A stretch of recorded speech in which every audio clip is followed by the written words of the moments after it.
అంత గొప్ప తల్లి తరిగొండ వెంగమాంబ ఆవిడ రాను రాను ఆవిడ వెంకటాచల వైభవం అని పుస్తకం రాశారు. కొండ మీదకెళ్ళి ఆ పుస్తకం రాసి కాపీ తీసుకుని ఇంటికి వస్తే పెళ్లి కాని పిల్లలకి పెళ్లిళ్ళు అయ్యేవి. అందుకని ఆవిడ దర్శనానికి వెళ్లే వాళ్ళ సంఖ్య ఎక్కువైపోతే ఆవిడకి ఏకాంతం తగ్గిపోయి వెంకటేశ్వర స్వామి వారిని ప్రార్థన చేస్తే దూరంగా తుంగురు కోన అని ఆ కోనలో తపస్సు చేస్తూ అంతర్ముఖురాలై ఉండేవారు. రాత్రి వేళ సొరంగ మార్గంలో వచ్చి ఆనంద నిలయం మూసేసిన తరువాత ఆ పీఠాన్ని పైకెత్తి వెంకటేశ్వర స్వామి వారి దగ్గరికి వచ్చి పెట్టిన పువ్వులు కొన్ని తీసి కొత్త పుష్పాలు పూజ చేసేవారు ఆవిడ. అర్చకులకు అనుమానం వచ్చింది, రోజు గుడి మూసేసిన తరువాత పువ్వులు మారుతున్నాయి, ఎవరు చేస్తున్నారని. ఆ రోజుల్లో మహంతులు కొంతకాలం తిరుమల క్షేత్రాన్ని పరిపాలించారు.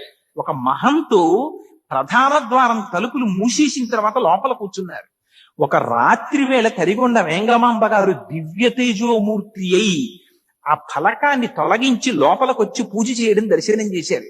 చూసి ఆయన స్పృహ తప్పి పడిపోయారు. అంత గొప్ప తల్లి తరిగొండ వెంగమాంబ గారు.